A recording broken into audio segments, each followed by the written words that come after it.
Aimables téléspectateurs, abonnés de la Perse News 24, chers internautes, bonsoir, bonjour, tout dépend de l'heure à laquelle vous nous suivez en ce moment. Et nous sommes très heureux de vous présenter ce nouveau numéro de votre magazine sociopolitique Masolo et RDC où nous abordons toutes les questions liées à l'actualité. Et pour ce nouveau numéro, j'ai le plaisir de recevoir sur ce plateau M. Vali Chama. C'est pour la seconde fois qu'il passe chez nous. Les savants noirs, c'est comme ça que nous aimons bien l'appeler. Et je tiens à signaler d'ailleurs que cette émission, c'est une émission bilingue, français lingala, pour permettre à ceux qui nous surtout à comprendre Maé, Mazali, Kolomanabisika, Oyo. Et pour ceux qui nous suivent pour la toute première fois, abonnez-vous massivement sur notre chaîne Perse News 24 et sur nos pages d'ailleurs, Facebook, Instagram et puis TikTok. Mais également, commentez, partagez, likez nos vidéos. Ça sera une manière pour vous de nous donner de la force. Sans plus tarder, je reçois mon invité. La technique va m'aider à recevoir mon invité, M. Vali Chama. Bonsoir. Bonsoir, camarade Abraham Biaï, le communicateur par excellence. Très heureux de vous recevoir encore pour une seconde fois sur ce plateau. La Perse News 24, comment va la santé? La santé, ça va, et je profite par la même occasion de saluer tous ceux qui nous suivent en ces moments. Merci beaucoup. Et comme déjà la salle qui annonce que nous allons aborder des questions d'actualité qui ont fait rage au courant de cette semaine, entre autres la formation du gouvernement en 6 mois, l'investisseur même. Mais avant cela, j'aimerais d'abord que vous puissiez nous dire vos appréciations d'ailleurs par rapport au gouvernement 6 mois, la formation. Il y a eu des personnes au Baza et Sika, il y a eu des personnes Oyo, Bazongi, Bazar reconduit, et des nouvelles têtes. Quelles sont vos impressions? Merci beaucoup pour la question.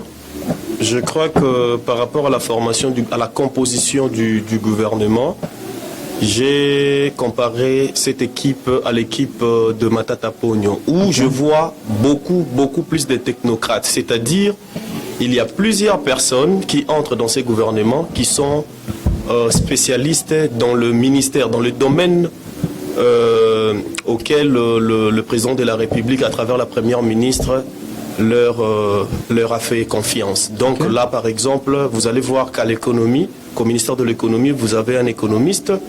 Vous allez voir qu'au ministère de l'enseignement supérieur, vous avez un professeur. Une professeure, c'est une dame. Vous allez voir que au niveau de l'éducation nationale, vous avez aussi quelqu'un de comme ça, et pour ne citer que ces exemples-là. Voilà, alors, j'ai une question par rapport à la composition de ces gouvernements. Question Ezali, il y a des personnes où le bazar est conduit. Maintenant, ma question est de savoir, c'est par rapport aux compétences, c'est parce qu'ils ont été compétents, parce qu'ils ont bien travaillé, ou simplement parce qu'il y a des accords, il y a des deals que le bazar est conduit. Notamment Jean-Pierre Bemba, qui était à la défense, à Keïna, na transport. Il y a Didier Moudimbo, qui na hydrocarbures, à Keïna, na jeunesse. C'est parce qu'ils ont bien travaillé, qu'ils ont jugé bon, classé, tout simplement, c'est une question de désaccord, des alliances ou des deals comme on le dit. Donc, pour bien répondre à cette question-là, nous allons essayer de faire cette démarche à 2 volets. Ok. Le premier volet, c'est qu'il y a d'abord le fait que beaucoup de gens ne comprennent pas comment est-ce que se compose un gouvernement. Déjà, vous allez voir Jean-Pierre Bemba au niveau de la défense. Ouais. Les communs de mortels ne savent pas palper ce qu'a fait Jean-Pierre Bemba au ministère de la Défense. Et la majorité vous diront parce que la guerre n'a pas encore pris fin, donc Jean-Pierre Bemba n'a pas bien travaillé. Non, il ne faut pas se tromper. Parce que il y a seulement trop peu de ministères qui sont trop proches de la population, le ministère qui peuvent travailler directement et impacter la population. Et vous allez voir que dans tous ces ministères-là, la majorité n'est pas reconduite. Okay. Parce que le président de la République attendait certaines, je dirais, réalisations qui n'ont pas été effectuées. Okay. Mais aussi, il y a la politique qui entre en compte, parce qu'on ne peut pas aller outre que les sphères politiques. Okay. Il est question d'accords, il est question d'alliances. Il y a aussi ça, mais on ne dira pas que ceux qui sont reconduits n'ont pas bien travaillé, peut-être, mais ils ont repris par rapport aux alliances.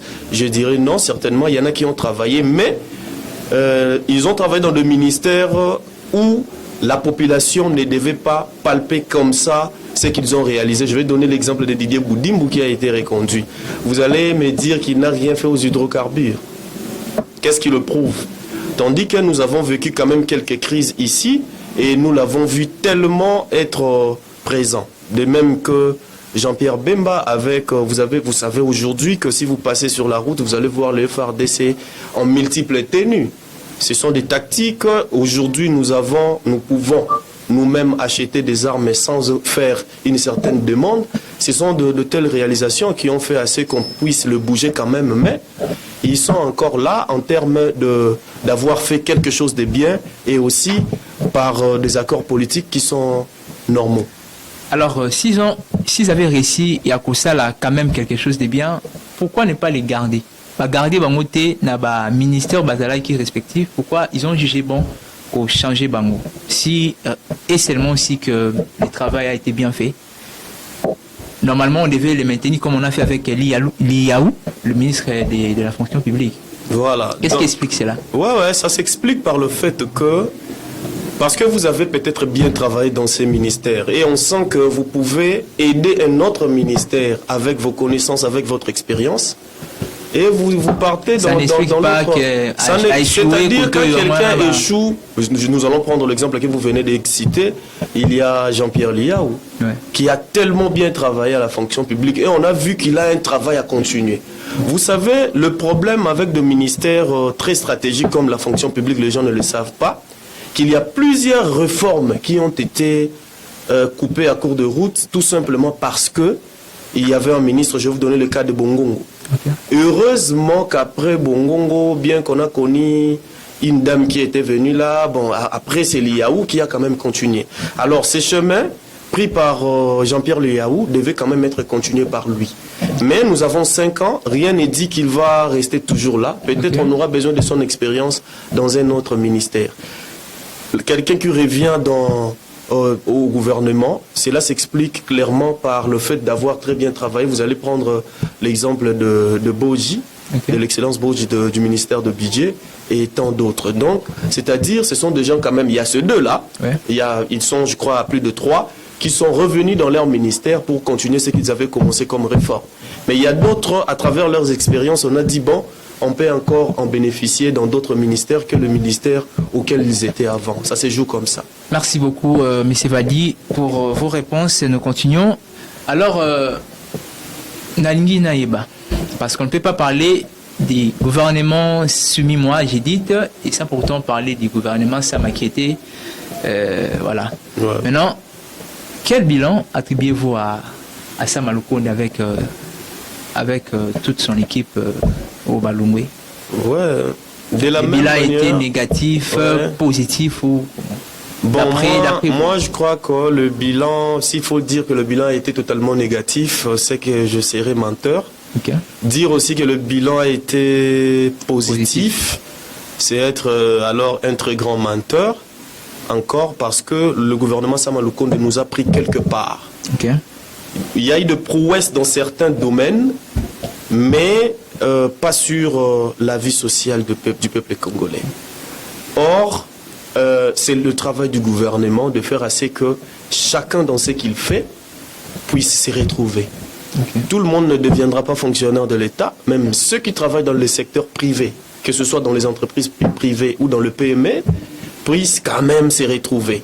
Et c'est ce qui n'a pas été le cas. Nous avons vu le taux de dollar monter en flèche, sans redescendre. Nous avons vu une hausse de prix généralisée de prix sur le marché. La vie est devenue trop chère. Ouais. Parmi tout ce que ces gouvernements n'ont pas pu faire, il y a notamment cela. Et certainement, il y a d'autres domaines qu'ils devaient toucher. Ils ont promis de finir avec la guerre de l'Est, avec le M23. Cela n'a pas été le cas, bien que nous avons vu des avancées. Et donc, le bilan se situe entre le négatif et le positif. Mais je crois que ce gouvernement doit tenir compte de nombreux côtés négatifs opérés par le gouvernement passé pour essayer d'améliorer. Vous venez d'épingler un point très important, point étatique social. Moi, j'ai l'impression comme si tous les gouvernements où ils allaient courir, baza ko échouer na les cambritali social de la population. Parce que peu importe où tout beaucoup ça, la banzila, tout ça, population sur la ça posera toujours problème. Alors, qu'est-ce qui justifie en fait, c'est que ça devient comme un cycle infernal. Donc, tout le temps, les gouvernements n'arrivent pas à résoudre le problème social de la population. Ça s'explique comment en fait. Voilà. Malgré les promesses, tout ça, les programmes, mais rien sur le terrain. Bon, moi je crois qu'il y a un grand fléau. Le premier fléau congolais, c'est que l'homme politique congolais n'a pas de volonté politique. Okay. Parce que la politique, comme certaines personnes la définissent comme l'art de mentir, mais au moins il faut savoir que la politique n'est rien d'autre que l'art de diriger une cité pour le bien commun. Et c'est ce qui manque aux politiciens congolais. Les gens diront certainement le président de la République sera pointé du doigt parce que chaque ministre est dans son ministère, chaque directeur général, chaque personne qui joue un rôle politique dans le gouvernement ou dans l'exécutif est en train d'appliquer ou de défendre la politique du président de la République. Mais le président de la République n'est pas l'omniscient, n'est pas l'omnipotent, il n'est pas en même temps partout. Et donc quand on te donne une poste de responsabilité, tu dois tout faire pour que ces secteurs-là puissent marcher. Le problème congolais se trouve autour de la production. Nous ne produisons rien. Nous ne produisons rien. Tout ce que nous produisons, c'est en insuffisance. On importe tout. Et qu'est-ce qui arrive par rapport à l'importation? Il y a un secteur de la vie congolaise qui est payé par l'argent qui entre par la douane. Le prix de la douane est tellement enflambé qu'il n'y a pas moyen que ceux qui importent pour que le Congolais mange puissent donner un bon prix. Or, tout pays qui se veut être développé doit commencer par produire à l'intérieur.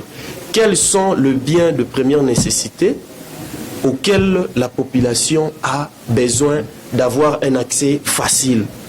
Il faut qu'on puisse produire tout ce qu'on peut produire. De manière à ce que... C'est-à-dire ça se fait d'une manière automatique. Vous vous posez la question, quels sont les biens le plus utilisés par la population en termes de nourriture ou quoi? Vous commencez par là. Ça commence par où? Par ce qu'on va planter et transformer. Aucune transformation. On entend parler tout simplement que nous avons de lacs le plus poissonneux, nous avons un fleuve, nous avons tout ça, mais qu'est-ce qu'on fait pour l'exploiter? Si vous ne voulez pas aller jusqu'à l'exploitation par des bateaux de pêche, il y a au moins moyen de faire l'élevage de poissons dans des milieux naturels. Aujourd'hui, on peut faire la pisciculture avec le tilapia et avec autres dans leur milieu naturel et en avoir assez pour ne plus avoir à importer. Qu'est-ce qui s'est fait? Nous avons le blé avec lequel nous transformons pour avoir le pain et autres. Comment ne pas avoir assez de blé à faire quoi? À planter pour qu'on ait la récolte et puis transformer en farine. Avec le maïs, la même chose. Aujourd'hui, vous allez voir partout, ce sont des aliments de base. Ces pays ici ont tellement de terres arables sur lesquelles on peut planter, mais vous allez vous retrouver qu'il n'y a presque rien. Même le foufou est devenu rare. Donc, il faut qu'on donne un peu plus d'avantage au secteur de la production nationale à tous les niveaux. Il ne faut pas regarder seulement le minerai. C'est rien. Aujourd'hui, il n'y a plus de pays qui se développent grâce au minerai.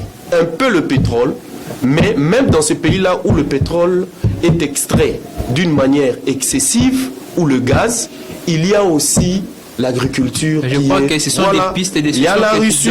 Là, je jambe avec tout. Donc, c'est-à-dire, pour que le social soit stable, il faut que le pays puisse arriver à produire suffisamment les denrées et tout ce dont la population aura besoin à suffisance d'abord. Il faut que le pays se suffise d'abord.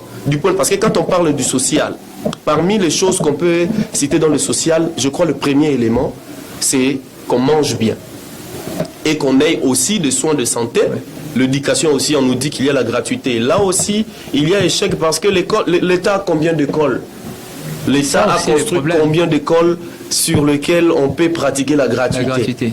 L'État a combien d'hôpitaux qui peuvent faciliter l'accès aux soins de santé primaires ou quoi? L'État en a combien? L'État a combien de parcs agroalimentaires pour résoudre les problèmes sociaux? Donc tout ça, l'État congolais peine à construire même des usines où on peut confectionner des habits. Tout, aujourd'hui on porte soit Turquie, soit friperie. Or, vous savez, qu'est-ce qu'a fait l'homme blanc? L'homme blanc a gagné ce qu'on appelle les sociales en quoi? En la santé, la nourriture, l'habillement et l'éducation. Ce sont là les secteurs auxquels on doit d'abord s'investir avant de voir autre chose. Merci beaucoup. Ça, je crois qu'Ezaki piste des solutions par rapport à ces points importants. À chaque gouvernement, population et ça attendra, c'est les sociales en fait. Vous voyez, donc ça. Mais là, nous venons d'avoir un nouveau gouvernement qui a été investi, je crois, le 12 juin 2024. Le programme est très ambitieux, avec Madame la Première ministre Judith qui nous a dit dans 5 ans, elle va mobiliser plus de 90 milliards de dollars. Alors, quel est votre regard par rapport à ces programmes? Quel regard portez-vous par rapport à ces programmes très ambitieux d'ailleurs, et vous en dites quoi? Au fait, j'ai un regard ambitieux, comme le programme est aussi ambitieux. C'est vraiment ambitieux, mais moi je crois qu'en termes même d'argent, par rapport à ce que peut produire la République démocratique du Congo, cette somme de quelques 90 milliards de dollars est trop peu. Et trop peu. Mais au moins, la Première ministre a tenu compte aussi de la réalité qui se passe en République démocratique du Congo. Certainement, il en a tenu compte. Mais je crois que si cette somme, au moins, sera réellement mobilisée et orientée dans ce qui devrait être fait, nous avons, en ce moment-là, de quoi donner un peu plus de crédit à ce qu'a dit Madame la Première ministre. Mais si cet argent pourrait être mobilisé dans ces conditions d'impunité, où les gens volent comme ils veulent, détournent comme ils veulent, en tout cas, nous allons voir le 3 premiers mois de ce gouvernement si on va entendre parler de détournement. Et si vous entendez parler de détournement sans suite, en ces moments-là, dites-vous qu'il n'y a plus rien à attendre de ces gouvernements. Quand on mobilise quand on mobilise le recette, c'est-à-dire quand on a un budget, le budget s'établit sur base de ce qu'on n'a pas en main. Le budget s'établit sur base de ce qu'on prévoit avoir.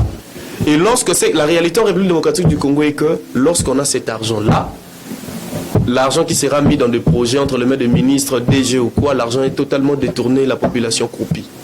Mais s'il y aura une politique d'impunité, s'il y aura une vraie justice, c'est-à-dire la justice doit faire un travail en amont et en aval. Il ne faut pas attendre à ce que quelqu'un détourne pour que la justice vienne. Où était la justice pendant ce temps-là? Non, parce que je ne crois pas que le travail de la justice doit se faire seulement en aval. Ou en amont seulement, ça doit se faire de deux côtés. C'est-à-dire, il faut suivre tout ça et que le contrôle parlementaire soit aussi rigoureux. J'en avais parlé lors de notre précédent numéro, et que le travail parlementaire soit aussi rigoureux, et aussi le travail de l'IGF également. Merci beaucoup.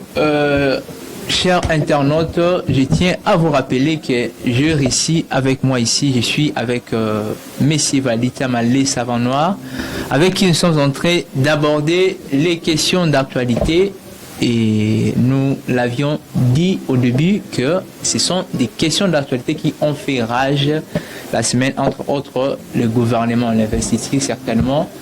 Et puis, il y a pas mal de questions d'actualité que nous allons aborder ici en ces lieux. Continuez de vous abonner, de liker, de commenter. Dites-nous ce que vous pensez par rapport à ce que nous abordons ici. Tous à la kakana ma kamutali gouvernement, parce que vous venez d'ailleurs d'évoquer Ango, j'avais suivi. C'est exactement ce que nous disons. D'ailleurs, je suivis l'abbé Donatien Cholet qui disait que la CENCO va organiser le monitoring du programme de ces gouvernements. Certainement, c'est un programme très ambitieux. Qui dit ambitieux, c'est-à-dire vous avez un idéal à atteindre. C'est-à-dire après 5 ans que la République arrive à un niveau. Okay. Certainement, on ne va pas développer ce pays du jour au lendemain. Il y a encore beaucoup à faire. On a encore beaucoup de mots que gangrènent notre société. Mais au moins, si chaque gouvernement aura quand même cette conscience-là de faire ce qu'il faut comme il faut, nous allons arriver quelque part. Et là, il faut que la justice nous accompagne. Et le travail de la justice peut sembler être un travail final, mais là, nous avons le Parlement. Je fais une fois de plus confiance à l'honorable Vital Kamerhe, président de l'Assemblée nationale, qui venait déjà de livrer 2 ministres sur le programme de forage et puis de lampadaires entre les mains de la justice. Mais ça ne suffit pas, parce que là, avec cette justice malade, le peuple ne peut ne pas avoir de résultats. Mais lorsque le travail du Parlement s'est fait en amont, ça sera quelque chose de bien. Chaque ministre, chaque mandataire, chaque personne qui aura l'argent de l'État entre les mains pour exécuter un certain nombre de travaux aura du mal à détourner, tout en sachant que dans les minutes qui vont suivre, je serai détecté, peut-être pas encore pris l'argent, mais avec l'intention, la justice va me poursuivre. Et que l'IGF puisse faire un effort de ne plus être cité dans des magouilles. C'est ça le problème, c'est ce qui arrive. On fait confiance à une certaine inspection générale de finances et après ce sont des inspecteurs, ce sont de qui et de quoi qui sont maintenant mêlés dans les affaires. Ça, c'est une insécurité pour le programme gouvernemental de Madame Judith Souminois. Et quand même, comme c'est ambitieux et nous comptons sur sa bonne volonté, également nous comptons sur la très bonne volonté du président de la République qui sera lui-même à la tête du monitoring, excusez-moi, que fera la CENCO, pour voir ce qui marche et ce qui ne marche pas. Et donc, comme aussi c'est sa dernière cartouche pour laisser quand même le pays sans murmure, je crois que le président de la République tiendra compte de tous ces aspects-là pour que tout se fasse comme il faut. Merci beaucoup. Alors, il y a un point très important. Bon, ça fait partie du programme. Dans les 90 milliards, Maman Judith a jugé bon 18 milliards de dollars et qu'il y a un compte, il y a armée. Armée, mon cas, 18 milliards. Cette décision, cette manière de faire, justifie en fait sa détermination de vouloir vraiment mettre fin à la guerre à l'est du Congo.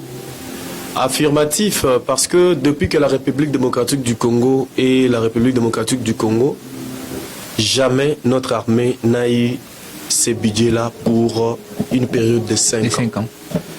Et donc, avec ça, je crois, parce que le budget de l'armée n'est pas destiné seulement à l'achat de munitions, à l'achat d'armes ou de matériel militaire, mais aussi et surtout à la rémunération du personnel militaire. Et ça aussi, et aussi au recrutement, à la formation. Et je crois que si cette somme-là, de 18 milliards quelque chose, nous rentrons toujours dans une même chose. Il faut que l'argent qui sort pour une telle chose puisse faire la chose comme il le faut. Et ce qui Babylone je crois que 5 ans après, notre armée connaîtra un effectif qu'il faut, avec de rémunération qu'il faut, et connaîtra assez de matériel militaire, assez de munitions pour sécuriser notre souci. Le souci de la République démocratique du Congo, ce n'est pas faire la guerre. Nous avons un territoire assez vaste. Nous avons tellement de coins à développer.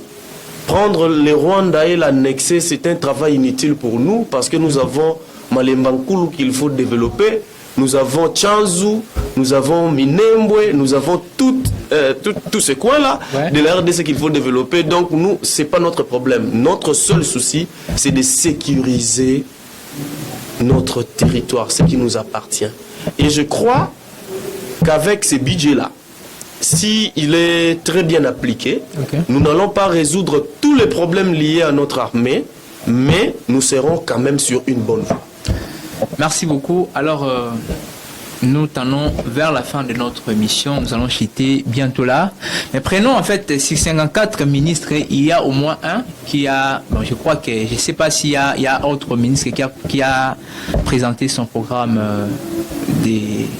durant ces mandats ici. J'ai suivi le ministre de la Justice et garde sceaux Constant Mutambay.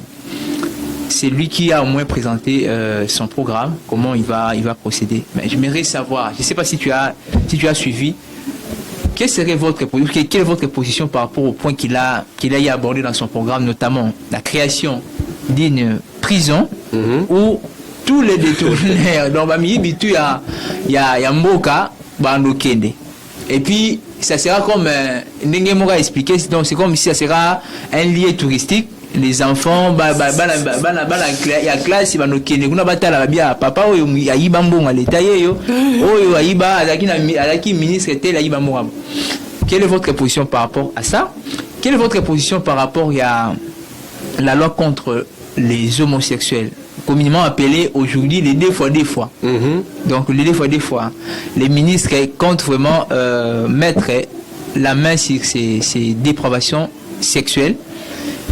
Et ta position par rapport à comment je peux dire, donc vouloir juger qu'on est Nanga en public et toute sa bande, mais également ta position par rapport à porter plainte à Paul Kagame.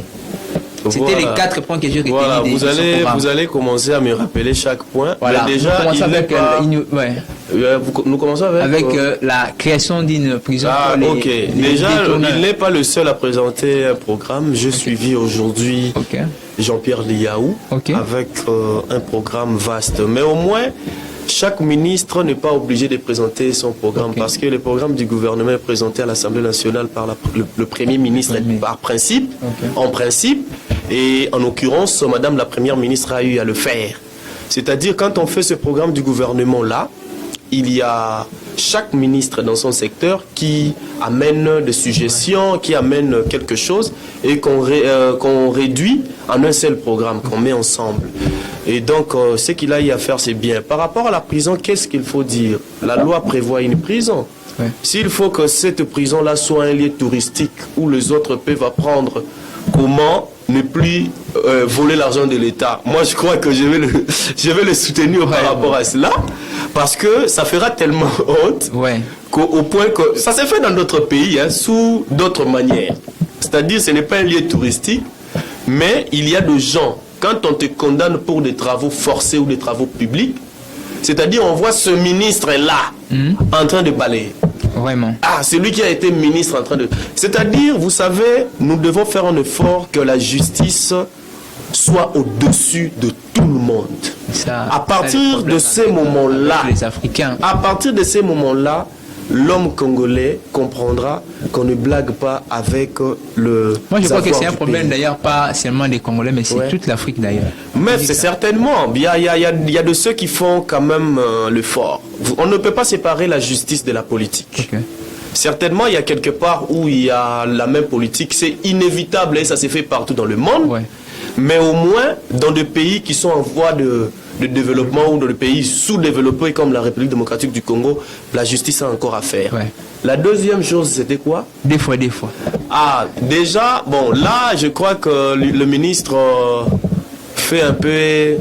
essaye de faire du populisme, car en République démocratique du Congo, il n'y a déjà pas de loi qui parle d'homosexualité enfant.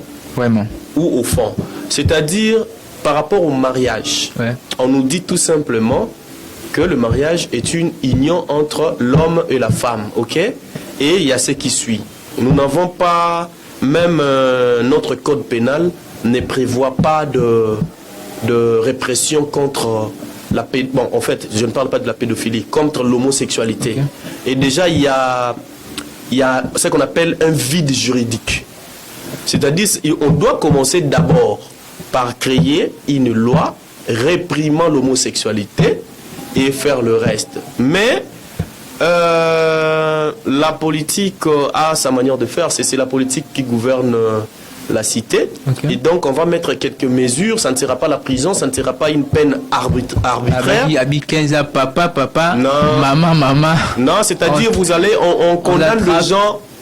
Nous sommes, bon, je sous-entends que nous sommes dans un état de droit. Okay. Mais c'est-à-dire, lorsque vous partez en justice devant les cours et tribunaux contre quelqu'un, vous allez utiliser quel code pénal? Voilà, ça. Donc, il y a un vide juridique. Il l'a compris peut-être après, ou c'est quelque chose à faire pour faire un peu peur. Il a parlé de l'apologie. Hein.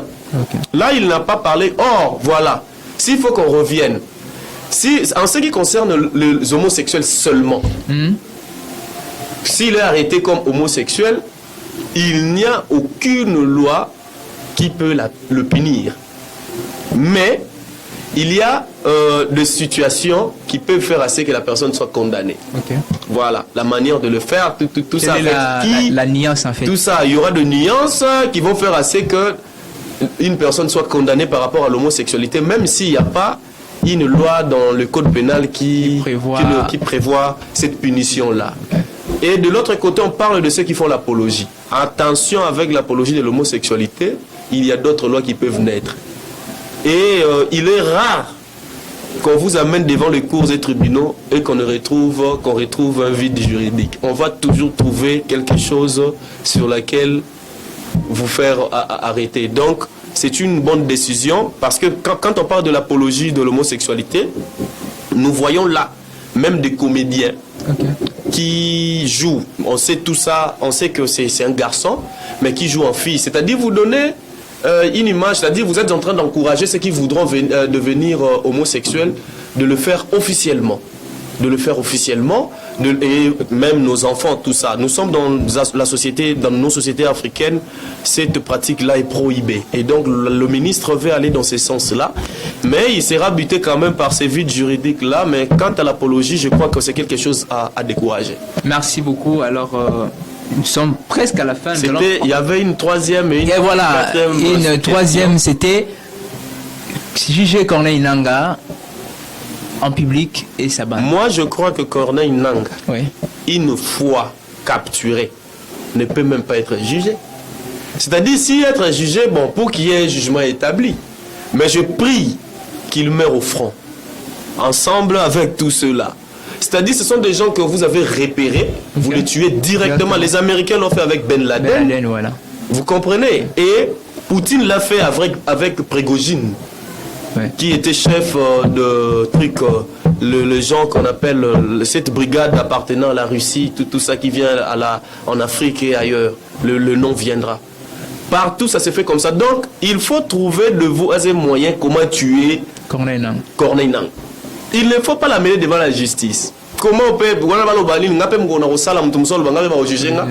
soit pour s'évader ou dans le couloir de la mort, grâce présidentielle. Ça servira aussi à quoi? Non, mais moi je crois que le jugement public, il n'y a pas de problème. Jugement public, ça peut être. Il y a beaucoup de peines qui demandent à ce que quelqu'un soit jugé en public. Juger en public veut dire, c'est pas tout le monde qui viendra là, mais ça sera des audiences publiques qui vont suivre. C'est-à-dire, devant tout le monde, ça ne sera pas des audiences à huis clos, où on ne peut pas accepter l'accès de tierces personnes. Il y a que ça se traduit par cela, mais moi je crois que ça sera encore leur donner une chance. Il faut faire tous les éliminer, à partir de là, ça va décourager les autres. Le dernier point, déposer une plainte contre Paul Kagame. C'est naturel, mais il reviendra à la République démocratique du Congo de reconnaître une chose aujourd'hui. Paul Kagame est en train de jouer le rôle que hier Mobutu a joué. Avec le CIA. Il vous souviendra que Mobutu était capable d'aller prendre le corps d'Abiyarimana jusqu'à l'amener en République démocratique du Congo. Ce n'est pas donné à n'importe qui.